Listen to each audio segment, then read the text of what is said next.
the issues that are before us. But that is to be complicit in the very problem itself terminologically. You're beginning at a point that's already productive and controversial. You're saying, how can he get his equality back? Who are you talking about?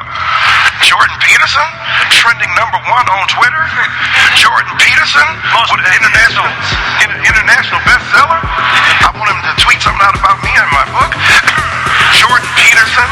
Right? This is what I'm saying to you. Why the rage, bruh? You're doing well, but you're a mean, mad white man. You're a mean, mad white man.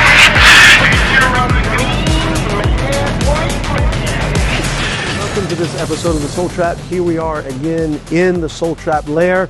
Last time we were here together like this, we had teens. This time we have mean, mad white men. But you're a mean, mad white man. And I don't know if they're mean, I don't know if they're mad, and we're not even 100% sure if they're white. What do you mean, you people?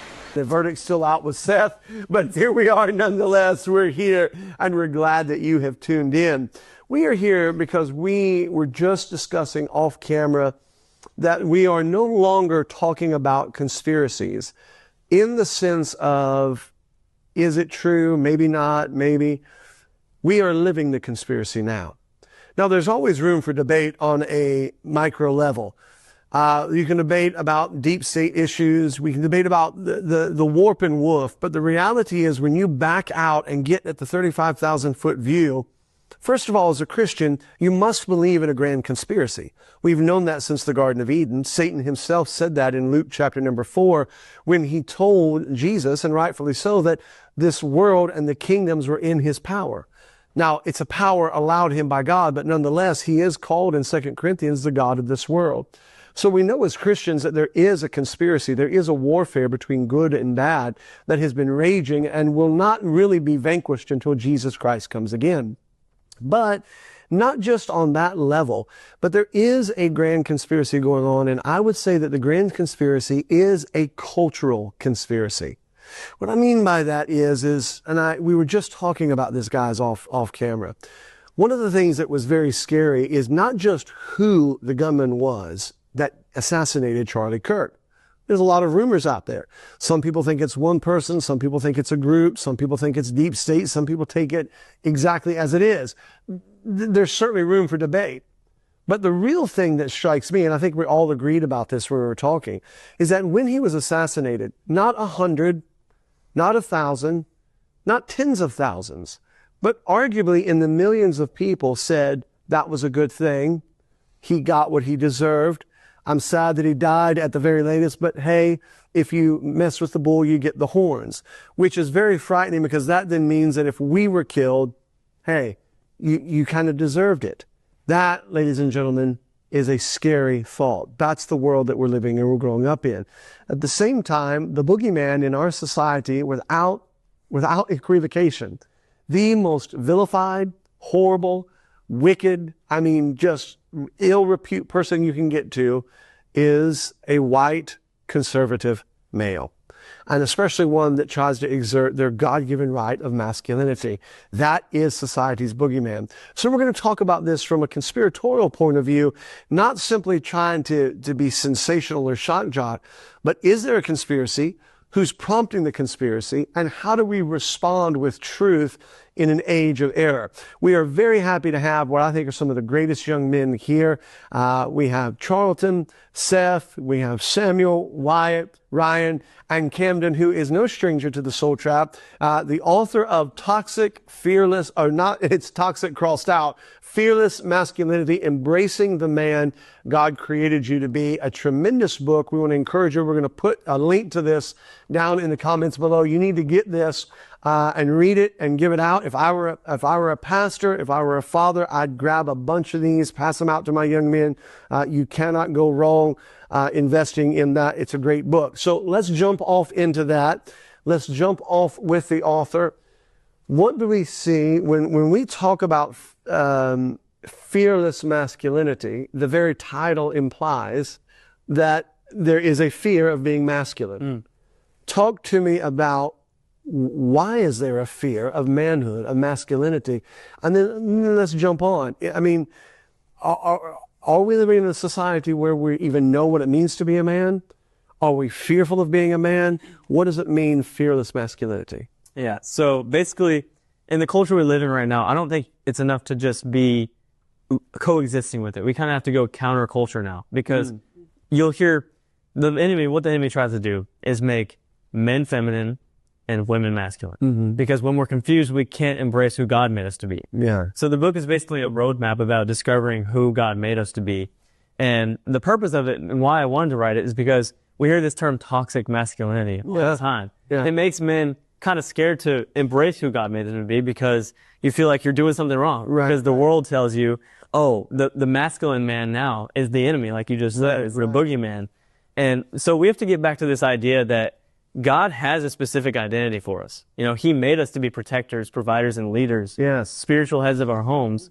And it even says in the Bible, a man that doesn't provide for his family is worse than an unbeliever. Yeah, yeah. And think about that. That's very deep. Like, an unbeliever is far from God, but you're even worse off than that if you don't provide for your family. Yeah, yeah. And so the world is telling us right now we're toxic for being men, but God has a design for us to be men. Yeah. You know, he made us to be masculine and feminine.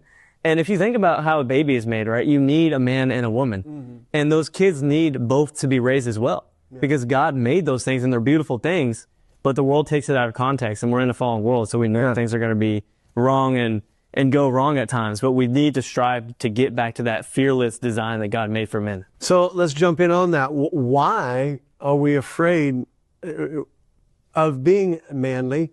What is it that creates this toxicity of masculinity, and why are we afraid to be a man, and why we become the butt end of the joke? What is it out there that makes us afraid of being what we are? Is it society? Is it a cultural? Is it an intentional thing? Is it feminism? Is it all of the above? What do you think it is that creates this atmosphere of fear that you don't even know exactly, okay, what is my identity? What am I supposed to do? Any takers on that?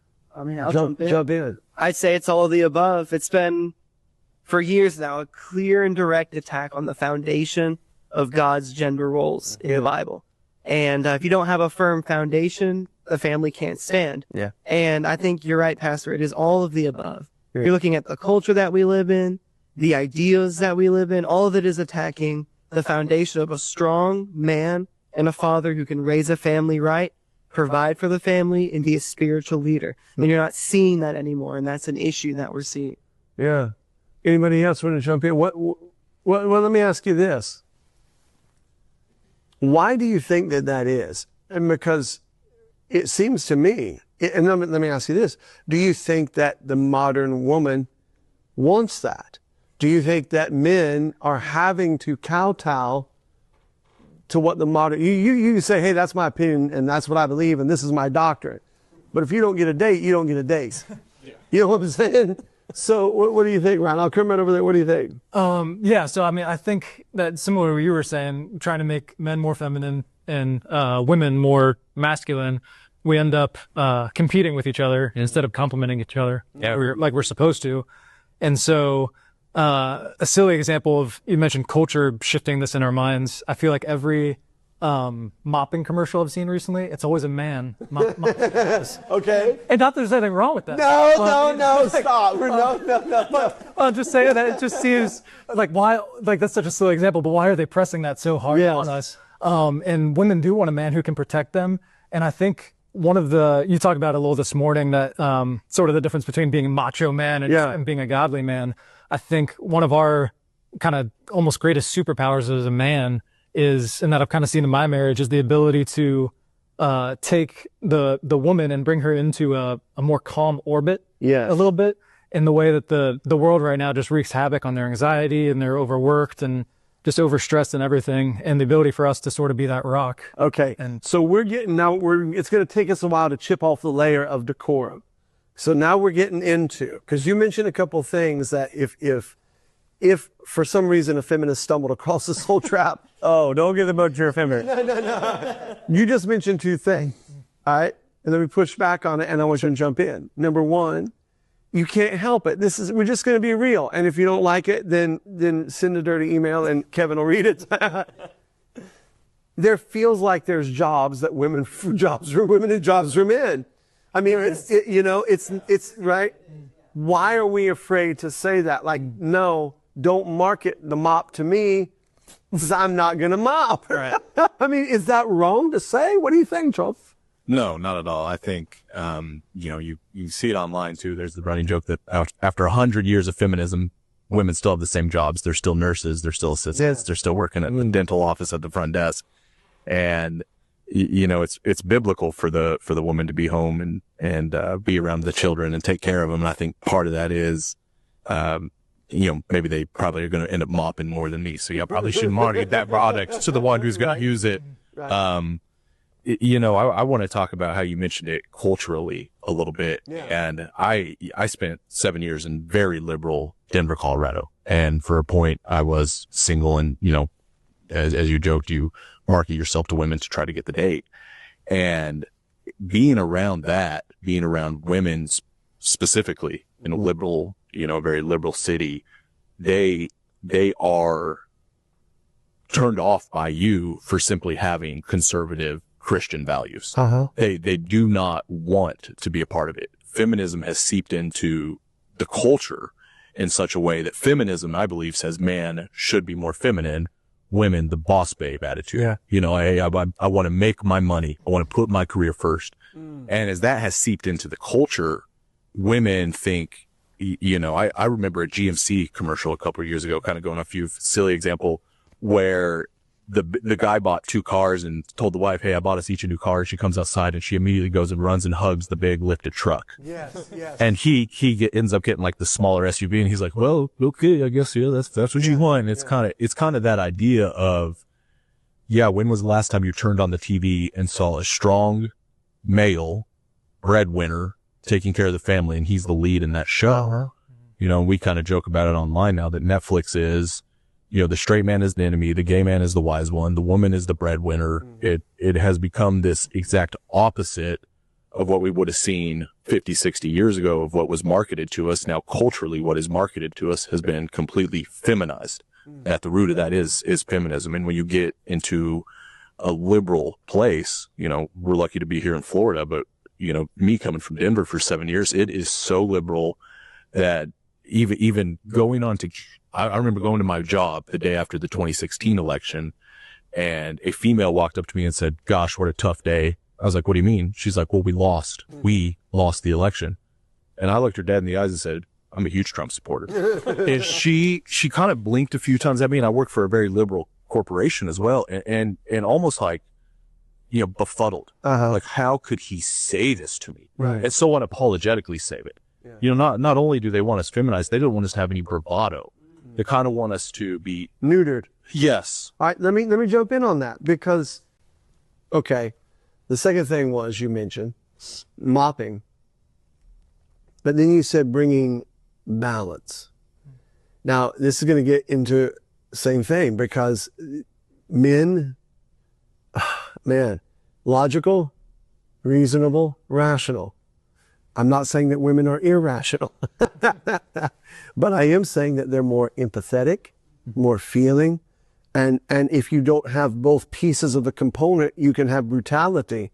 But I think one of the reasons we have a society run amok is because it has become more feminine. And rather than our empathy being anchored to truth, our empathy is anchored to feeling. And we're just like we're jumping in to save people in the river without being tethered to the shore. Doug Wilson, I think, uses that, or maybe another writer, maybe Joe Rigney uses that illustration in his book, The Sin of Empathy, a great book if you haven't read it. It comes back to being feminized. So what he's talking about, is this just an accident or is this an intentional poison of the well of masculinity? And if it is intentional, what's the outcome? Why would you do that? Why would you be pursuing that? Well, I'll tell you. Look at militaries, right?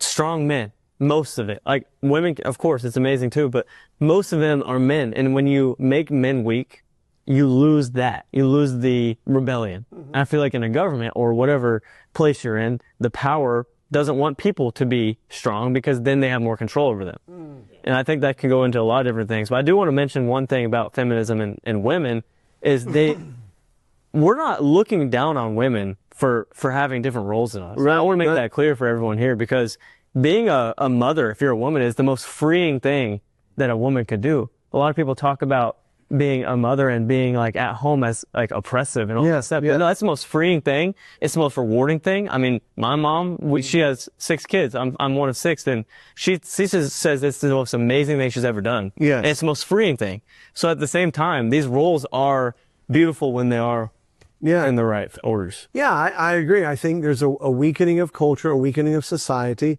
And I'll be quite frank with you. I think feminism has weakened the woman, because it's interesting you said that. Maybe one of you guys can speak to that. It seems to me counterproductive. Maybe not counterproductive is the word I want to say, but it seems to me that there's a conflict within, because on one hand, they're I am woman, hear me roar. On the other hand, women today are so overly sexualized.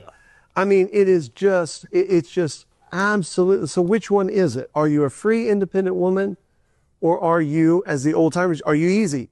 Or which one is There's like that? 2 extremes going on. It is absolutely 2 extremes, and it's very difficult. Were you going to say something? What do you think, Charlton? I mean, you saw that out in Denver, that distinction. Yeah, I think it's one in the same. They think that, you know, they are like, I'm so awesome, I can get any guy I want, you know, he'll do whatever they think the sexual revolution or sexual freedom, whatever they want to call it, that kind of liberal feminist woman, it gives them power, in a sense, is in my perception. And emotional power? That's a complicated question. That's complicated, yeah. Yeah, and I do want to go off what you said there, like, you know, for me, my wife is the best thing that ever happened to me. To have that role, to have someone at home with me now, and, you know, Ryan mentioned bringing peace to her. You know, she brings a calmness to me. I think I bring peace to my wife. I think she brings calmness to me. You know, I take on the world, I come home. Man, it's just so nice to have that calmness. You know, I'm one of 3 boys. My mother was a stay-at-home mom as well. Yeah. And loved it. And, you know, she made life so awesome. And I adore my mother, you know.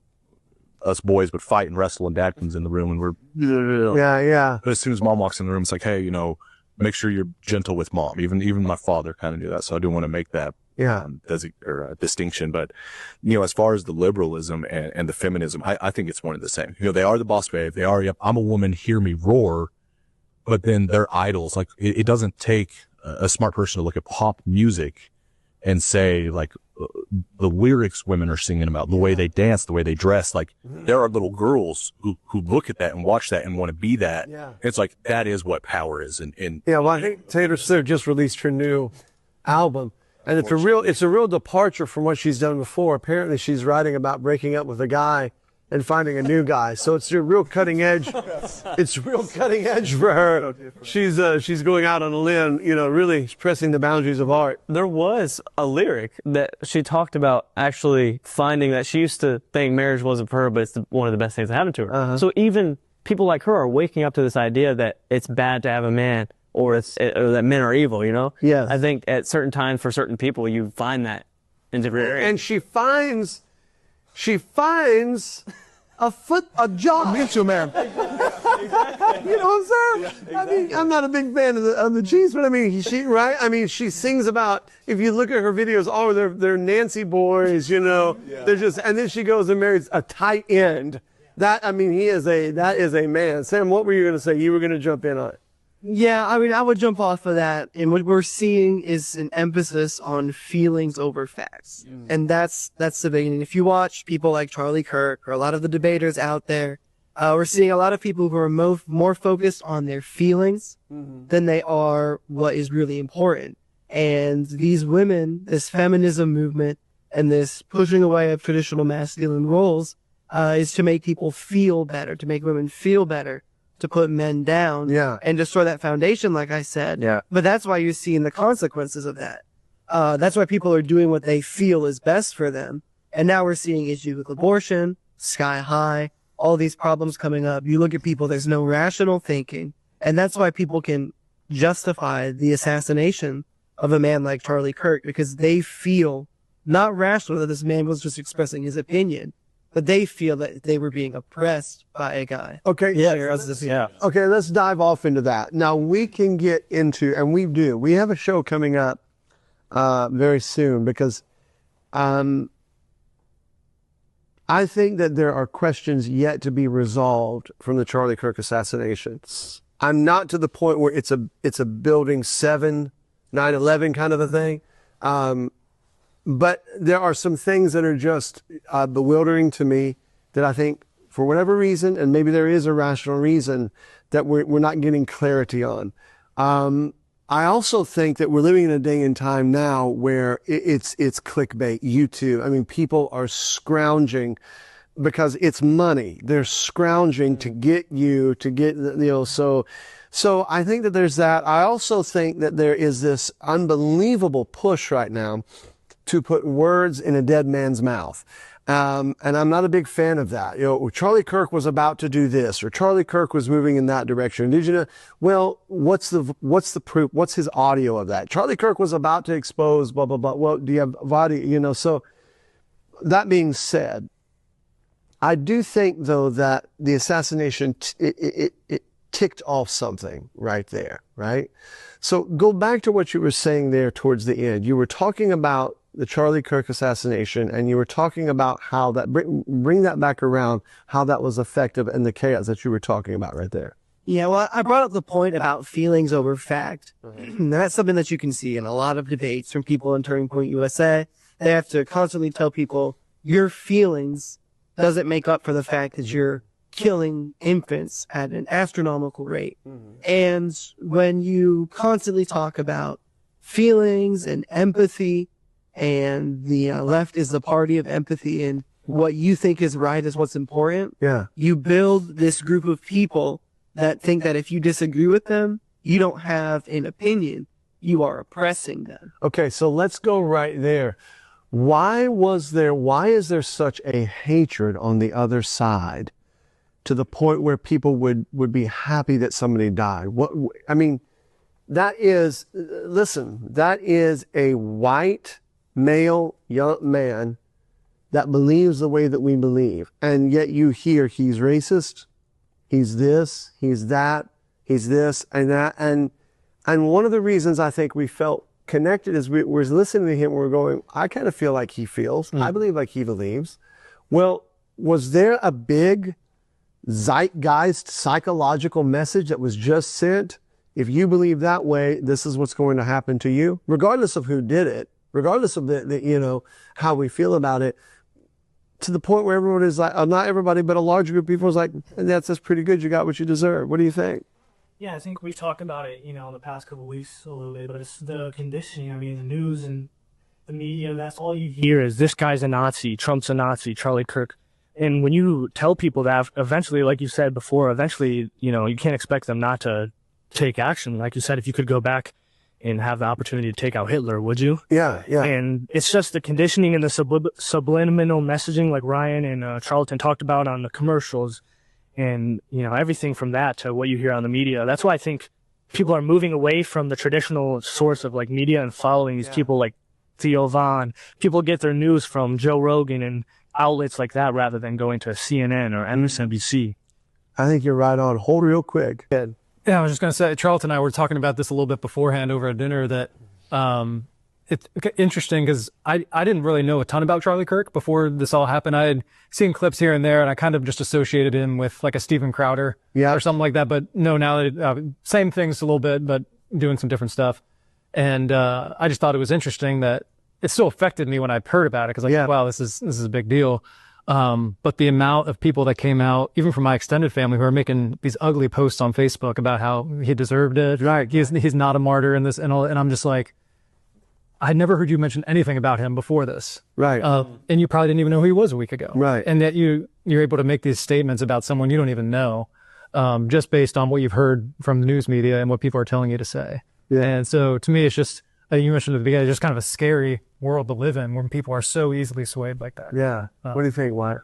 Yeah, I agree. I mean, adding on to what you guys are saying, just the way that the news and all the media, social media is using antagonistic language about people like Charlie Kirk. And as a result, people like us, they're not just saying that Charlie Kirk was wrong. They're saying that Charlie Kirk, Donald Trump, they're not just wrong or angry white men. They are literally Nazis. That's pretty serious language. Yeah. And if you are on the left and say you're as well-meaning as you can possibly be on the left, if you hear something like that, then you now have a responsibility. What am I going to do about this issue that I'm hearing? These people are Nazis and they're trying to do all these horrible things. I now have a responsibility to act upon this. And the truth is, people on the left, they're just a lot more committed to their cause than we are on ours. And that's exactly what we saw. I think two things can be true at the same time as well. I think that there's also a spiritual battle going on. Yeah. At the same time, I think that, I mean, Charlie was a very outspoken Christian. He always talked about his faith. He said that his one prayer was, God, use me for your will everywhere he went. Right. I think the enemy attacks people like that because they see the power in him and his tongue, because the power of tongue is life and death. So I think they see that. And at the same time as the news and stuff, I also think that there's a greater evil that we can't see that's going into things like we talked about earlier with our identity. And when you confuse someone, just getting into like the gender, knowing your gender, knowing who you are, you see a lot of right now transgenderism and things like that. And that was obviously one of the things that they talked about when it happened. I think when you get people like that confused and hearing the wrong thing at the wrong time, thinking this guy's crazy and I got to do something about it, like you said, as well as the spiritual battle going on inside them, then you get outcomes like that. Yeah. I just wanted to add one quick thing based off what Ryan said. I think, too, we live in a culture that's like a clip culture. And so people that, like you said, may have never heard of him a week before, they see one little clip of something that sounds wrong, and without going and investigating the context or the whole video, they make their assumption just based off that. Yeah. People don't watch like the long context anymore. Okay, so let me prod. I'm going to get deep here now. The word Nazi has gotten thrown around a lot. Now, what happens when you start throwing the word Nazi around? Well, you're going to silence some, you're going to embarrass others, you're going to make some mad. But I'll tell you what you're going to do, and this is what I'm seeing happening. You're going to make some people go, huh, what is a Nazi? Let me go look that up. And when you get behind the YouTube videos and you actually start reading first sources, when you start reading, what you're going to find is, if you're not careful, that Nazism did not happen in a vacuum. Now somebody can take this clip and tear it apart and go, the soul trap is pro-Nazi, and it's not. But it did not happen in a vacuum.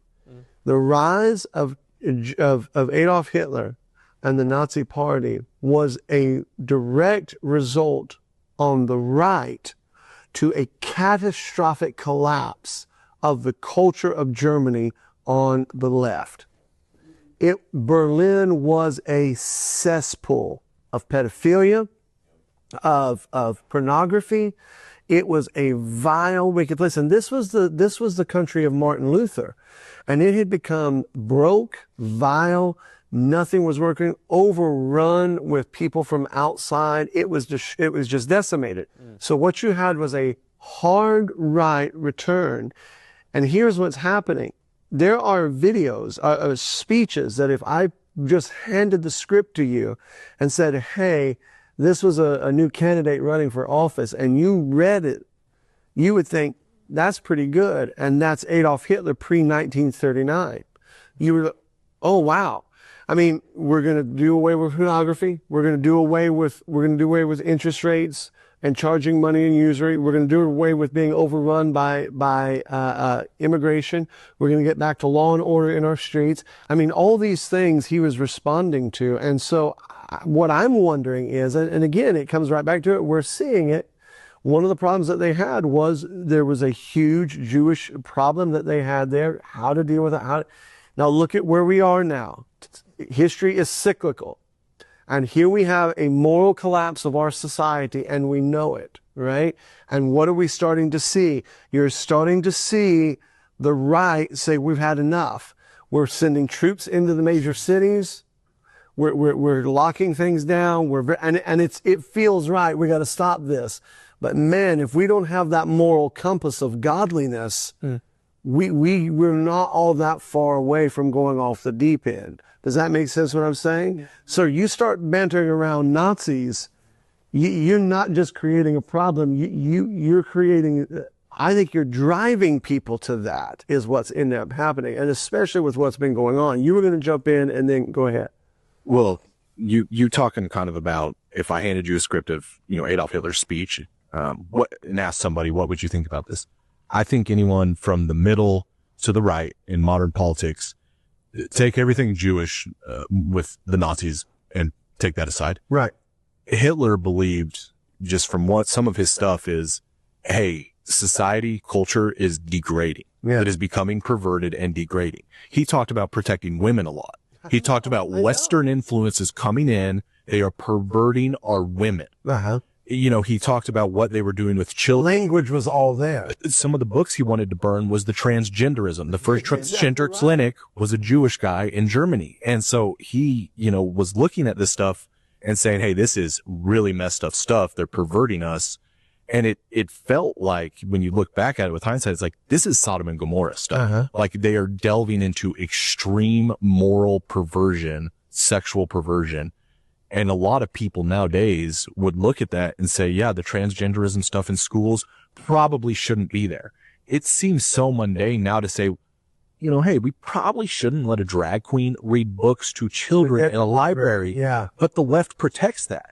And it's like, what good can come from taking a child to a pride festival where grown men are naked? Yeah. There are grown men wearing leather bondage stuff, completely naked, and you want a child to see that? So is that creating, that's what we're getting at. Is that creating, if you don't have that compass of Christ, which is something that Charlie Kirk talked about a lot, if you don't have that compass of Christ, you're going to go from the far left. The danger that I foresee is going to the far right, and which is what exactly happened in Nazi Germany. What were you going to say, Tim? Well, I would jump right off of that. And the reason why it's so important that we strive to have young men raised up to be like Charlie Kirk, to be committed men and committed Christians, is because you may agree with some of that early stuff that Hitler has said, but if you don't have Christian ethics, if you don't have humility, if you don't have a right heart, then your pride leads you down a path of, I'm better than this race, I'm better than that. Mm-hmm. And as much as we joke about mean, angry white men, none of us here are racist people. Right. None of us here support Hitler, by the way. So, Yes. Just so Soul Trap thinks Hitler has good ideas. We're just joking, and none of our hand signals are meant to be Illuminati signals either, so. But it's a lack of Christian morality and ethics. Right. And that's that's the difference you see between the right and the left. When George Floyd died, a criminal who was on fentanyl when he died, right. Our country burned for days.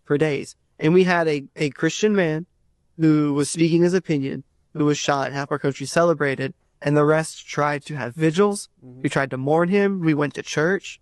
When you get rid of that aspect, when you pull the Christianity out, then you'll see those riots. Yeah. Then you'll see that far right American nationalism and that racism start to boil, and that's the danger that we face. Yeah, and what's interesting, he didn't just speak his opinion, he actually let others have their opinion. Yeah.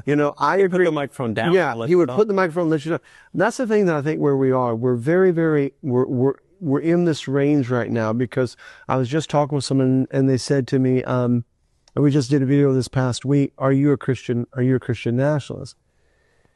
And I said, no, but I am a Christian and I am a nationalist. But it depends on what you mean. What do you mean by Christian nationalist? Do you mean that I think abortion should be outlawed? Then I'm a Christian nationalist. Do you think that I should by law force everybody to go to church or to a Baptist church? No. But if you don't have an attachment to God, you're going to go far left or far right. It's going to happen. We'll go right over here and then come back to you. Go right. Yeah. Well, I think you're right, because there's a principle in the Bible now. So just taking the story and applying it to what we're talking about. Yeah. The disciples had seen a city that hadn't accepted Jesus. They weren't going along with the righteous things they were wanting. And what did they do? They said, Lord, should we pray and rain fire? We're in this extreme measures against the city. But because of Christ's influence, Christ's compass, he said, no, basically I've not come to destroy men's lives, but to save them.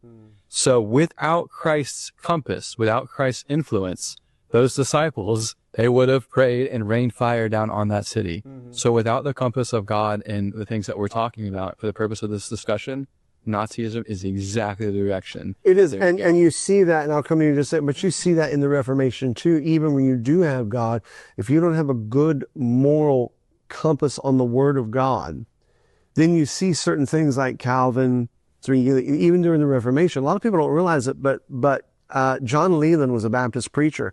Obadiah Holmes was actually a Baptist preacher, defended by Patrick Henry for freedom. The Bill of Rights was pushed by Baptists because they were concerned that the Protestants were going to do the same thing the Catholics were going to do. So if you don't have a correct moral compass, you're going to have, it's always going to track one way, hard left or hard right.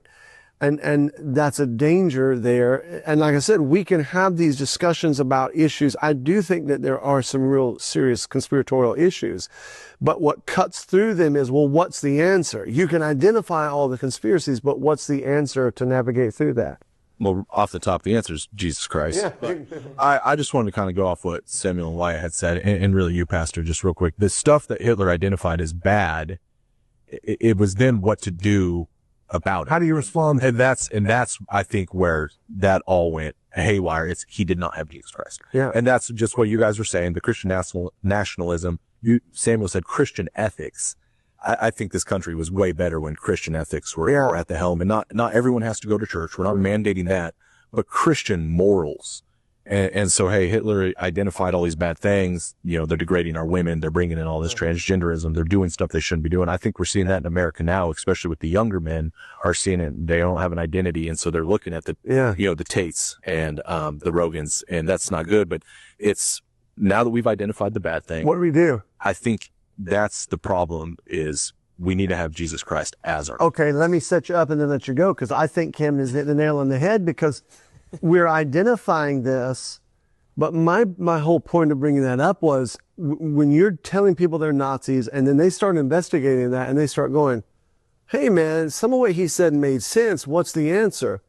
Well, my concern is that the answer is more Nazism, a neo-Nazi, that obviously is not happening. But I think there's a darker underbelly going on than we realize because we're going to jump into racism here in just a minute.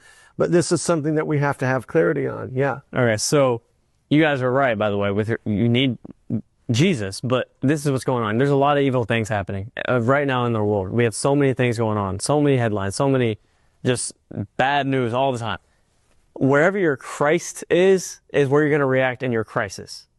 And that's what's going on. Say that again. Say it's a good. So if you're in a crisis, you're going to go to where your Christ is. It's true. If you don't have Christ, you're not going to go in the right direction. Just any way you react. Yes. Think about Erica Kirk when she forgave the shooter of her husband.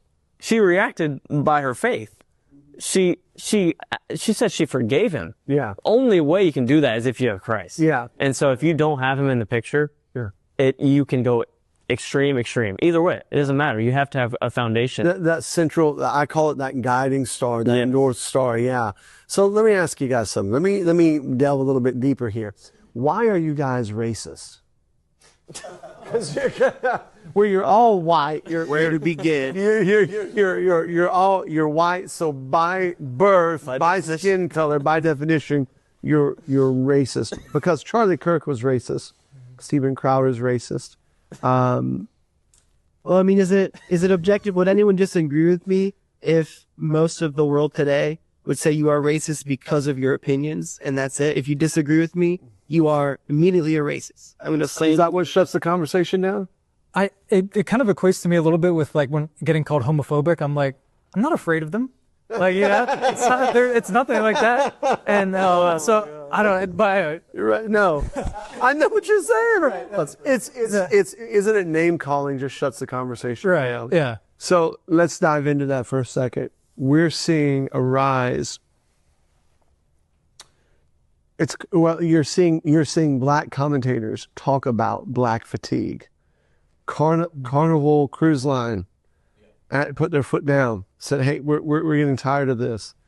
You're seeing black activists that are on the right and even middle of the road going, "Man, enough is enough." Right? Is there a difference between racism and behaviorism. Is it racist to say that behavior makes me uncomfortable, that behavior is immoral, that behavior is wrong? It doesn't matter what color the person is. It just so happens that for instance, and I'll give you a perfect example, and people can get mad at all they want. Last year, whatever the guy's name, Lamar, what's his name, did the Super Bowl halftime show. Kendrick Lamar. Yeah, Kendrick Lamar. So he gets on there, and as he's doing that show and doing the dance, Serena Williams comes out. Serena Williams on national TV in front of millions of people does the crip walk, does the crip dance. Yeah. Now I think it was maybe it was a sister or her cousin was shot by horrible gang. I can't fathom doing that dance. Now, if you had a Super Bowl party, you had a Super Bowl show, and they had a country singer get out there singing, and all of a sudden, came out a bunch of guys in white pointy hats, waving the Confederate flags, going yee-haw, and dragging ropes around, and rightfully so, I would be disgusted. I'm like, dude, what are you doing? Why is that double standard? Then, just recently in the news, she goes to a New York hotel. She's a multi-gazillionaire now. Goes to this posh hotel, and did you see the report? In the hallway, there was a beautiful vase there with flowers, and it had like fresh cotton flyers there. And she's like, I'm insulted by this. And it's like, so you weren't insulted by doing a crip dance, right? But that insults you. So, okay, I'm talking to a group of mean, mad white men. I do think that Charlie Kirk tapped into something, and I don't want to say it's black fatigue. I think it's behavior fatigue. What would you say? What do you guys think about it? Go ahead. Well, yeah, I think it's like you said. It's the behavioral thing. It's everywhere too. Like I grew up in very rural America, and I knew that those older white dudes who were missing teeth and scratching their arms were to be avoided. It had nothing to do with their skin color. It was, they've smoked meth, and I'm aware of that as a rural country kid. Yeah. To stay away from the ex-meth heads. It was behavioral. Right. I knew, like, you don't want anything to do with these people. Stay away from them. And so I think now that we're seeing, like, statistics don't lie. Yeah. You can argue if the data set is a lie, but we're using data to build a statistical analysis and saying, hey, this group commits a lot of crime. You know, the why, it could be debated. But the fact of the matter is, if the crime is committed by this group, it's behavioral. I just want to avoid the crime. Right. I don't care what skin color they are. I don't care, why they're doing it. I just want to avoid what's being done. Yes. And, I have to say one thing on the Serena Williams. The internet, never forgets. Someone dug up a picture she posted on her, from her house. And she had the cotton plants. And in the background of a picture she took in her own home, she had the man. And I think, kind of going off what Ryan said, it's the echo chamber that liberals love. I love the virtue signal. When my liberal friends said it, Charlie Kirk bad, and another liberal, and another liberal, and another liberal, and so it's the echo chamber. She kind of virtue signaled. Yeah. Cotton plants, I'm black, I'm offended. Right. And it's like, well, it kind of looks neat, don't you think? You got it in your own home. Yeah, so. Yeah. And you've never paid cotton. Had nothing to do with nothing. She's worth 100 million, 200 million. She married the head of Reddit. He's worth 4 billion. Like, what do you? But no problem whatsoever.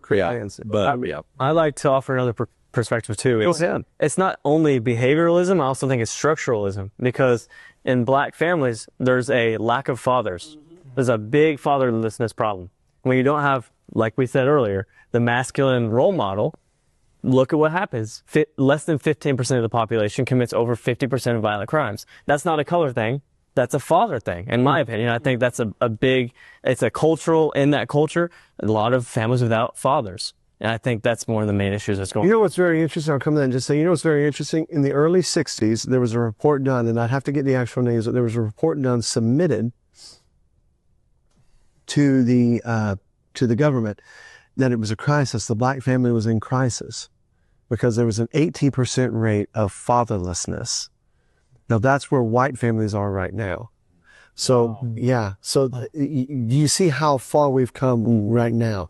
And it really is it's not just, what do we say? It's not just a cultural, it's a structural crisis. Family structure. Yeah. And it's not racism. It's just like, I don't, listen, if there were roving gangs of neo-Nazis, if something went bad and somebody got shot and I saw roving gangs of KKK members, burning down, I would be like, but I don't. That's not what I see. Yeah. You can't get away from it. And the question is why and what's going on. Yeah, you were going to jump in on it. I mean, I agree 100% with what Camden said. You've got a lack of fathers, and it goes right off of what we talked about with feelings earlier on the left. They don't have fathers. They turn towards any figure they can find, and you have your singers, your rap artists, and the people who are telling you your culture wants you to act this way, your culture wants you to behave this way, and your culture is telling you that you can't get this job unless you're hired based on your skin color. You can't get this job unless you behave this certain way. You're not going to be able to hang out with white people because they hate you, and it creates a division with the music and the way that they teach. I mean, you see Charlie Kirk try to convince people, explain to them it's not that way, but they're not understanding it because they feel like they're oppressed from all that the world says around them. And that's why, just like Charlie Kirk, who was assassinated by someone who felt like they were attacked, you see that poor girl like Irina who was stabbed on the train because that black man felt like he needed to get that white girl. And that's the problem that you're finding, I think. Yeah. Were you going to say something? Were you going to jump in? Yeah, I think that's very, very true. And it's one of those things where it's not, you used to be uncomfortable, but I think there's a growing comfort with saying I'm not comfortable with that. Mm-hmm. Does that make sense what I said? It's getting to the point where it's kind of like, no, I'm not going to apologize. I just don't like that behavior, And after a while, it can only like how much what can I do to fix the situation? How can I help you? That's my feeling. Like, okay, racism, I don't feel like I'm racist. I really don't. I don't like certain behaviors, but what can I do? I'm not the one lauding baby mama. I don't think that that's cool. I'm not the one writing songs and producing songs about standing on the corner slinging crack. I'm not writing the same movie themes over and over and over. So what do if you really want to turn it, let's look at the entertainment moguls behind them. I think that the black community, in my opinion, I think that they're still in slavery. I think they're still in slavery to politicians, and I think they're still in slavery to entertainment magnates, powerhouses behind them that use them and traffic in the money. And it's across the board racially, white, Hispanic, on and on. But I think that they're still in slavery to that because they're not being held responsible. And when someone does step up, they're called a sellout. More people know LeBron James than Ben Carson. Yeah. Mm-hmm. So, why were you going to jump in there? Well, I'll just add on quickly. I mean, I think that you're exactly right. I think the biggest, just brainwashing that's happening to the black community is the entertainment industry. I mean, rap is just vulgar, and they worship the rap artists because, just like going back around to what Camden said, there's no fathers. We need someone to look up to, someone to teach us how to be a man, and those father figures that they're finding are rap artists. Yeah. And what rap shows them and the things that they're listening to is have sex with as many women as you can. Yes. Outside of God's design, outside of marriage, right? The thing that fixes all this is going back to the Bible, is the word, is listening to the word. Because when we do things in God's design, that problem all of a sudden starts to get smaller. Yeah. But when you do things outside of the design, that's when the problems start to grow. And that's part of living in a fallen world, but we should also strive to go back to I think one of the greatest untouched mission fields in the world is the inner cities of America. Is absolutely. Because the gospel that they're getting is a social gospel or it's a prosperity gospel. Yeah. Either which way. Go ahead. I just wanted to say one thing on the behavioralism that you mentioned, Pastor. You actually preached on this morning and kind of got me thinking about it. You talked about, you said, fathers, you have a duty to know who your children are hanging out with. And if we just apply this concept of racism to children, rarely have I ever thought of a child as racist. Like, oh, this child doesn't want to hang out with that child. There might be a fear thing or, oh, they bullied me or this, that, or the other. as a future father, I would say, I don't want my child around certain behaviors. Yeah. I could care less about the color of the child. Yeah. I don't want my child around behaviors. And you extrapolate that out to society, and that's I think what we're seeing is there is a fatigue of the behaviors. Yeah. But when you look at it in all seriousness, as a child would, it's like, no, I'm trying to protect my child. I'm trying to protect myself. I'm trying to protect my community from behaviors. Yes. And that's just, I don't want my child around this behavior, that. But if there was a young kid bullying everyone and it was glorifying it, I would tell my son, like, no, that's a horrible thing. If there was another young kid who was a womanizer, if they were in junior high and, his friend was a womanizer, be like, no, that's terrible. That's terrible. And I can point you in the Word of God and say, this is terrible for this reason. It's the behaviors that we would tell our own children we don't want them to do. Yeah. I think any parent, regardless of race or creed, would say, no, I don't want certain things for my child, violence or poverty or whatever it is. And to act like, society is so different than just a parent trying to parent their child. Uh-huh. It's really not that different. And it is just the behaviors. Yeah. It's not about anything. The behavior, I'll tell you, what we're seeing is a degrading of the behavior in our culture that is tribal. And rather than it being Western civilization built upon a Christian ethic, and I'm not even a super big fan of the Judeo-Christian ethic. It is a Christian ethic. I'm not against that, but it is a Christian ethic that has been developed, sometimes more Catholic than others, sometimes more Bible believing than others. But those foundations were the principles. The quote unquote Good Samaritan law that was passed years ago in New York City comes from the Bible. It's the Good Samaritan law. Now it's a dog eat dog. And I agree with you. That behavior has been glorified. It has been handed off. And until we can get people, and here's what I liked about Charlie Kirk, and this is where I think we're missing it. Christianity is not just about studying dispensations and Bible and theology. Christianity changes behavior. And Christianity doesn't just change individual behavior. Christianity speaks to a culture's behavior. And I don't care how quote unquote rich your culture is. If its behavior is wrong, it's wrong. Yeah. It's wrong. And you have to be able to bring the Bible to show light on that and go, that behavior is wrong. Materialism is a behavior, it's wrong, right? Pride is wrong. I don't care what the culture says. And these things are wrong, but it's almost like if you say that, you're attacking the culture. No, we're attacking the behavior. Mm-hmm. It's wrong. Absolutely.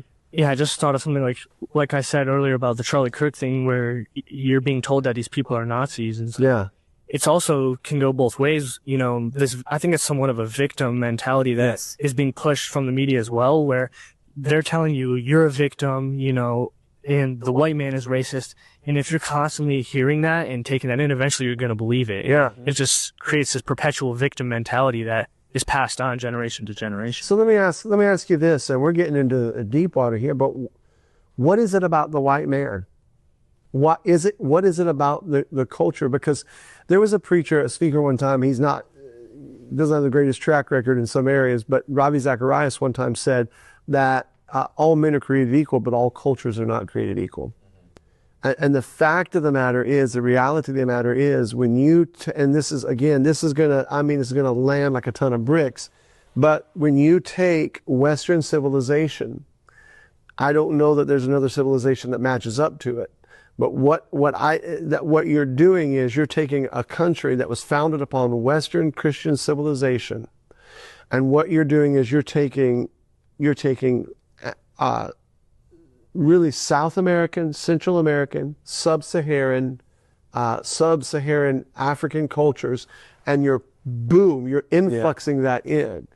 And well, people say, well, why? We've had immigration before. Yes, from other European countries, and even from Semitic countries, the Asiatic countries when they come over, right? They're very, very successful, very, very prosperous, even though they're very close-knit communities. And I think it's because nobody wants to admit, problematically, there is a problem of behavior. And You can keep the food. I'm being silly here. You can keep the food of a sub-Saharan culture, but you can't keep the culture because there's some things that prove it doesn't work there. You're bringing it here, and it's not going to work here. We want to elevate you, but how can you fix something if you don't look at it and go, man, they're killing people in Nigeria. They're killing people. I mean, by the scores. I mean, if you're not going to address the elephant in the room, you're never going to fix it. You look like you were going to say something, and Samuel, you are ready to chomp at the bit. So go ahead. I'm curious your thoughts on that, and I'll go, but just from some of the biblical basis for that too, of God talking about setting the bounds of their habitation, the halfway they might feel after him, and that it does seem like he's blessed, Shem, Ham, and Japheth, and sort of these people groups with different things, where out of Shem comes every major religion, very spiritual thinkers. Us as Japheth kind of always worried about our stuff, and bigger, the Industrial Revolution. So just kind of. Well, I do believe that God is a nationalist. And what I mean by that is I'm not talking about arbitrary lines drawn, like the Pico-Sykes lines that were drawn post-World War I. You can just arbitrarily draw a line, which is part of the reason why you have problems in the Middle East right now. Saudi Arabia was not a country. They just Yemen. They just draw arbitrary lines after World War I. But God is a nationalist, a peopleist, and even during the millennium, He keeps them in nations. And then even after the millennium, God doesn't seem to have a problem, at least for the eternal kingdom age, to continue to have them be nations. So that's not problematic to God, and borders are not problematic to God either, because He told the children of Israel, these are your borders, those countries there that He wanted sinfully brought judgment and destroyed did, but He said you offer peace to them in outside. So these are not bad concepts. There are differences of groups. There are differences in Japhethites. There are differences in Hamites and Shemites. It's a fact. It's not differences in a tier stacked, but it is differences in culture and in behavior. And you take somebody like Frederick Douglass, Booker T. Washington. I've just been here. You take them, and let's take a modern one like Ben Carson. Okay, a lot of people forget a great guy by the name of Alan Keyes years ago. Profound. If you can get any of his material, profound. What happened with these guys? They were elevated out of a culture that was broken. That culture spawned behavior, right? And they were elevated into a higher level, educated at a higher level, expected a higher culture, and that's what you're seeing. So there is a difference, and we're not willing to do that. And there's no fact. It's a fact of the matter is when somebody matriculates from a Western civilization to our country, they're going to absorb easier than somebody from South America, Central America, unless we're honest about it and go, these are two total different cultures. We've got to work to absorb and slow roll that. But some of our cities right now, they look third world because they're third world. That's what they're living in. And until we slow that immigration down to where we can absorb them, let them maintain what's good about their culture, change what they need to about their behavior. And I believe, now this is going to get me in trouble with a lot of the brethren, but I believe that they should be Christianized. And what I mean by that is I think that they should be taught in schools the Christian foundation of this country. Not everyone was a Christian, but there was a Christian frame of reference. And I think that it should. And call that Christian nationalism if you want, but it's much easier to talk to somebody when they have a frame of reference of right or wrong than when they have an amoral frame of reference. What were you going to say, man? Well, you asked the question, right off of what you said, you asked, why the white man? Why are we the ones catching the flack? And I would jump right off of what Camden said. We're facing this issue of fatherless Black families all over our country. And if you want somebody to integrate into our society, there needs to be a level of maturity to do so, I think. And I know Black people, African American people, who are great. They behave well. They're one of us. They're an American. And I also know people who aren't. And it has to do with how you're raised. And I think when we have people who don't have fathers, you said that about any color? Any person. Right. I mean, I know a lot of people who are white, who are immature, and they don't get along, and they're causing trouble. And it has to do with the fact that they're not mature enough to behave, because they don't have a father figure, are not raised right. And then we face these issues, we face these disagreements. And I think that's probably where the big issue lies when it comes down to it. Absolutely. All right, gentlemen, we have established the fact that you guys are male chauvinists. We have now clearly established the fact that you are racist, rabid racists. Why are you all anti-Semites? That is the next segment that I want to ask and find out. You guys apparently hate Israel. The raging battle right now on the right, maybe not the raging battle, but where I foresee the battle is an inability to hold two equal truths. And it's a lack of maturity. Samuel brought that up. On one hand, we have this carte blanche, Israel can do no wrong. We support it 100%. They're just, absolutely. That's clearly anti-biblical. On the other hand, there is a push, and I don't like the feel of it. There is a push that says, we're not Nazis. So anytime you start a sentence that way, that's a bad thing, you know.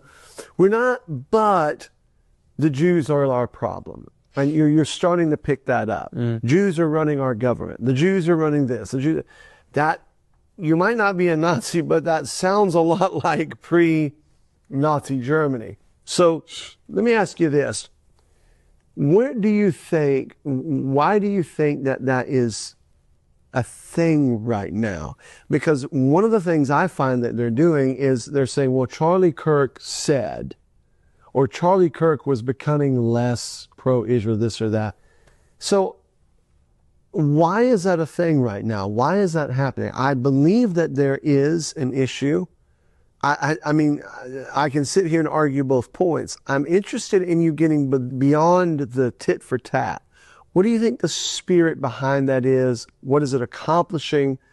What do you think is in that? And really, what does that do when you have a room full of men and women that may be conservative, and yet all of a sudden now those of us that should be going down the same, they're fighting back and forth. Rather than being a unification, you've got this division now, almost smacks of spiritual warfare that we've talked about. Hit it real quick and then let's go around right to you, Wyatt. Well, you said what's the spirit of it, and I think a lot of what we're seeing now is kind of a rise in social media, and almost, you know, before we came on, you said that conspiracy theories are almost popular now. Yeah. Having conspiracy theories is something, especially amongst, you know, the younger generations, they're talking about it. It's a funny example, but Dave Chappelle, the comedian, did a skit one time, and he said, if a group of blacks hang out, it's a gang. If a group of Italians hang out, it's a mafia. If a group of whites hang out, it's a clan. But if a group of Jews hang out, you better not ask questions. Right. Yeah, so true. I think what we're seeing now a little bit with the social media is people are noticing things and asking questions about some Jews. Yes. Like, why is so much of Hollywood run by Jews? Why is so much of the music industry run by Jews?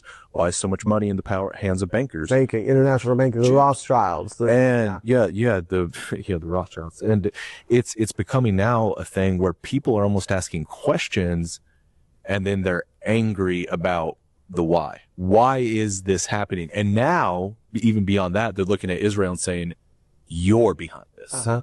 The Jews in Hollywood, you're involved. Yeah, so there's a real challenge there too, because one of the things that I've studied out is the big October 7th.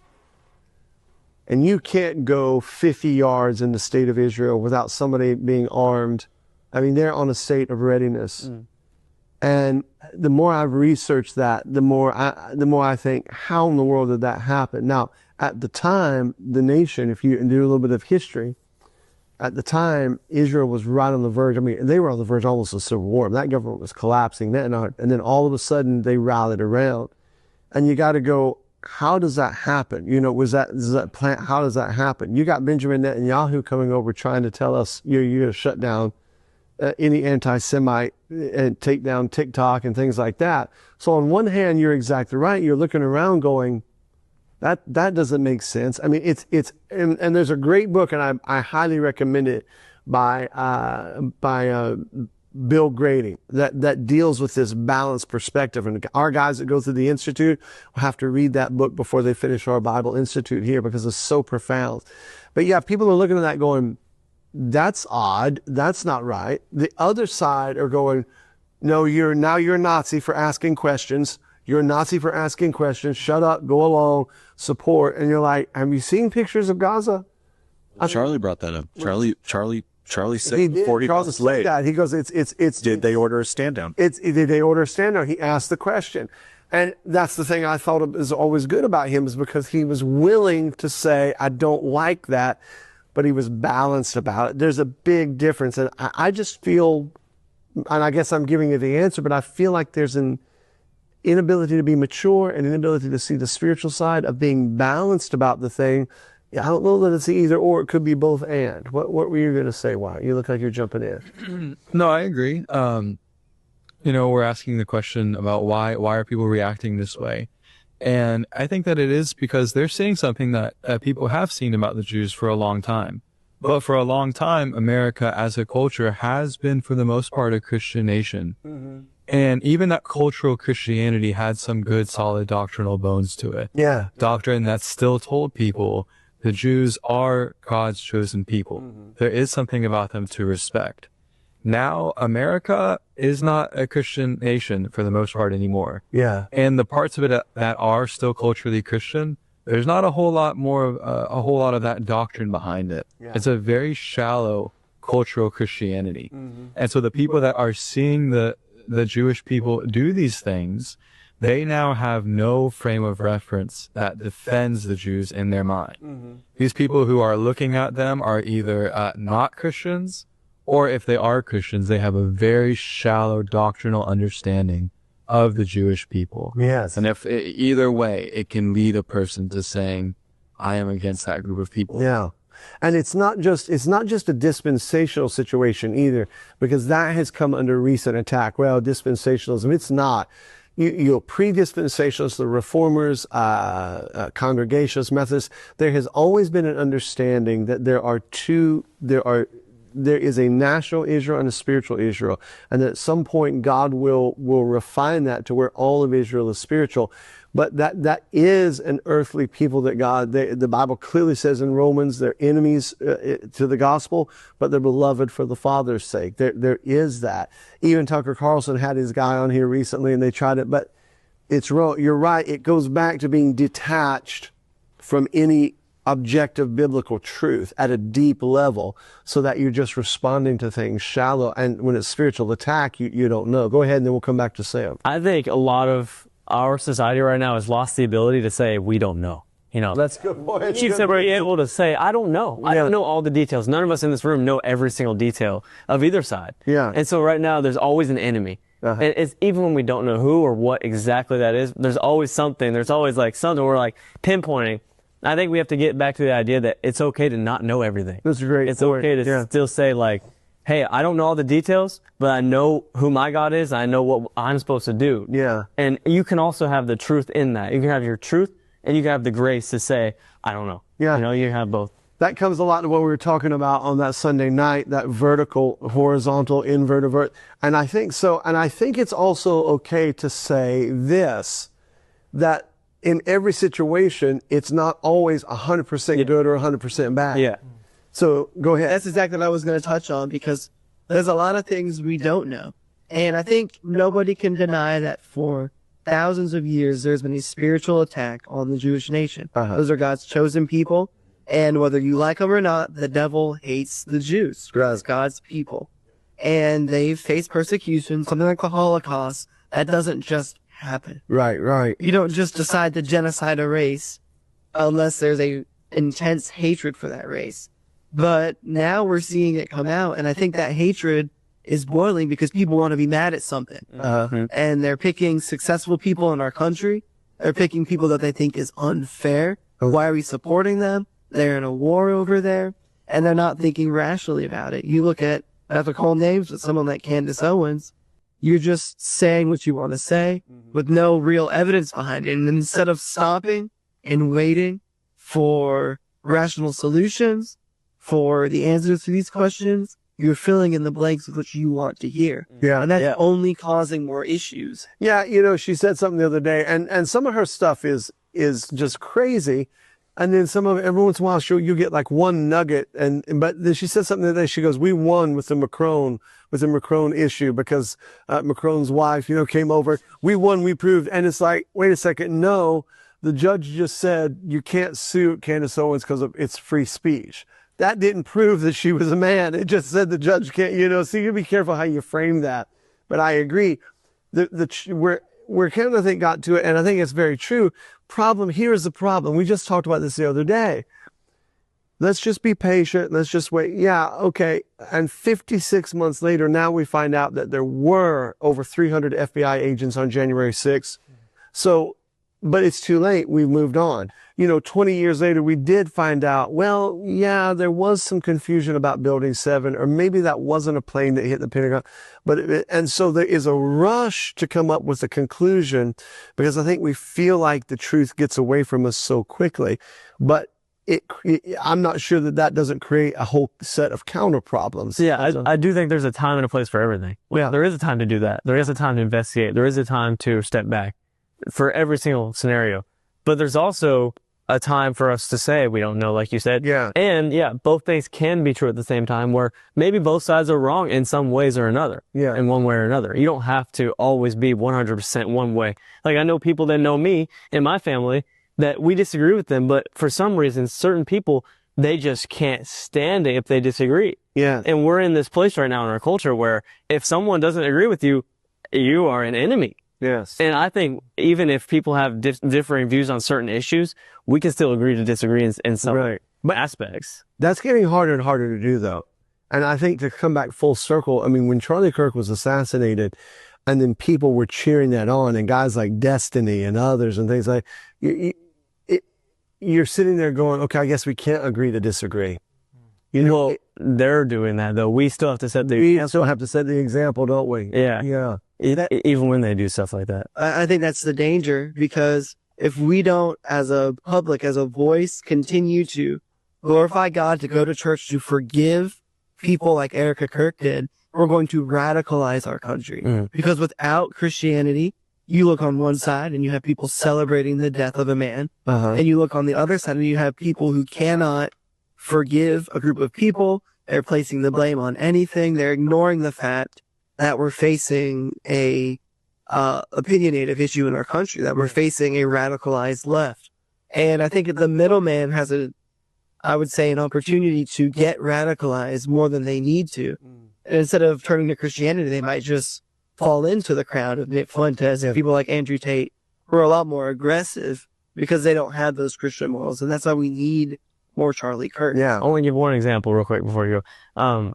Jesus was fully man and fully God, and still what happened. Mm-hmm. He could have stopped it. Yeah. He could have stopped what was going on.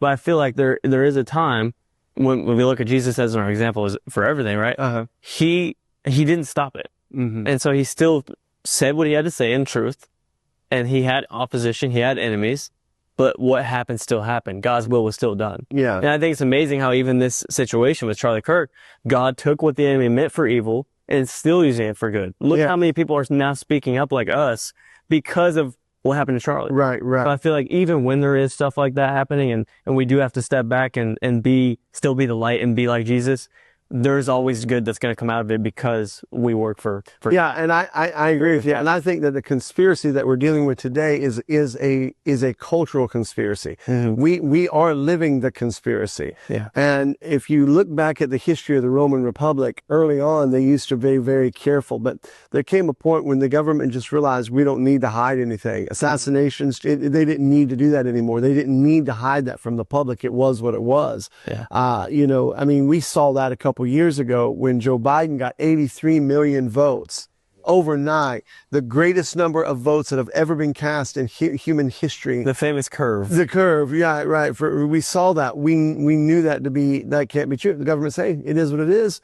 You're done, and off we went. So I agree. There's a time and a place where I find it with young people is I'm interested with the younger men. What are we feeling? What's going on? If we get dragged into this kind of stuff, did Erica really mean it? Or what about this? Or was this a symbol of Mason? We get dragged into that.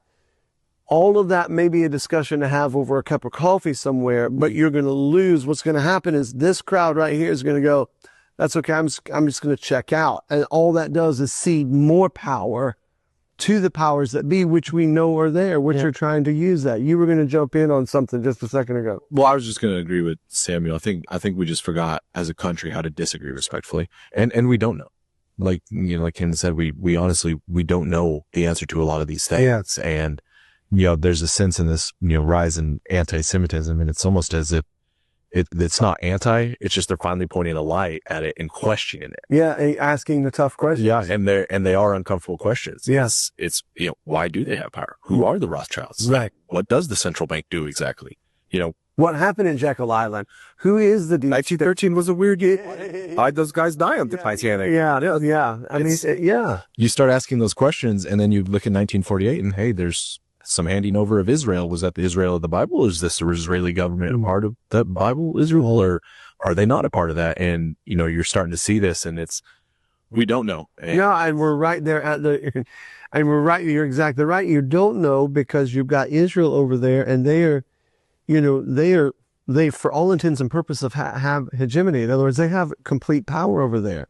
And so I think in my personal opinion, I think it's setting up for the end time. But I also think you have to hold intention that it could not. In other words, it could be tomorrow the Lord returns. It cannot be 100 years from now. The command we have is occupy till we come. And if we get sidetracked into the conspiratorial on the low level, I think we're going to miss the conspiracy battle that's raging on the high level. And if I had to put my finger on it spiritually, I don't care who it was that was the low level. The conspiracy, you see, somebody says, why would Charlie Kirk be taken out? Because he was a threat to the overarching establishment. He could do in 3 hours on a college campus and undo in 3 hours what they were taking 4 years to do. That's dangerous. Yeah. And not just to the establishment, but to the spiritual reality. And I think that that's something that we have to look at, because at the Soul Trap, we have always argued that there is a spiritual dynamic to everything. No way that this was just, there's not. There's a spiritual dynamic to what's going on with Israel, a spiritual dynamic to what's going on in our government. It's there, it's a reality, but if we get caught up into the boogeyman in the corner, we're going to miss the bigger conspiracy that's taking place. Yeah, just going off basically what you're saying about being maybe too focused on the conspiracy aspect of it. If we do that, are we going to turn some people away? Or if we take the other side of it, are some hearts softened because of this event that took place? Yes. Can we take this and use that opportunity to get the gospel to people because of that? Whereas if we're too focused on the symbols or the different things that you mentioned, are we just going to turn people away and they're going to not want to have anything to do with you? Whereas you could take this opportunity that we have here to maybe get the gospel into people who are seeking time. Well, and it's like what Ryan said. That guy said, I wish I could believe something like that. Yeah. I think that there are people that want to. Now, Doug Wilson in a little podcast talked about 3 stages. He said renewal, revival, and reformation. We are not in reformation, and we are not anywhere near revival, but we could be in a renewal. And I don't know if the Lord's going to give us revival, but I would take renewal. And renewal means there's a younger generation, there's people out there going, all right, we've done this 90s, 2000s thing, and we're just as empty and dry. So let me say it like this. We lost a generation because when we came back, the 50s, booming, absolutely booming, empty. That's where you get the movie Rebel Without a Cause. And that's one of the most profound movies that are out there. If you'll study that movie and understand that movie, right? We didn't answer. We didn't have an answer for that young generation. What is our cause? You guys saved the world from Nazism, quote unquote. But what do what do we do? We had to tuck our tail and run from North Korea. It's a Cold War. What do? There was no cause. Well, nature abhors a vacuum. And when we lost the identity, we kicked God out of school, kicked prayer out of school, detached us from God, Satan filled that vacuum. I think we're in that same area. If we just sit here and focus on it's the Jews, it's the trans, it's this, if we miss the bigger picture, I think the people that are looking for something to believe in are going to go, oh, you guys are just like the other YouTube people. And we have an answer first to anchor us in Christ, which then allows us to address feminism and racism and Semitism and all of these issues from the standpoint of a biblical model and have a rational thought. Otherwise, we're just detached, being blown about with every wind of doctrine. You guys aren't going to believe this, but we have been at this for an hour and a half. So we are going to draw it right there. I think we've concluded you guys are not racist. You guys are not feminist. You're not anti-Semites. You are not mean, mad white men. But you are thoughtful, and I appreciate you daring to come into the Soul Trap, talk with us. We hope that you enjoyed this. Share it, like it. Make sure to reach out and get a hold. Where can we get this? Yeah, just Google Fearless Masculinity, or you can find me on any platform. You'll find the link at Camden Trey B. So you can find it anywhere. Absolutely. Look, hey, it's an honor to have you. We're going to come back again down the road. We're going to dive into some deep theories in the road, but I wanted to get this started. If you guys like this, send us an email. Let us know. I think we've covered a lot of ground here, and I think hopefully it sparks you to have your own relationships, your own discussions. Get out there, start your own groups.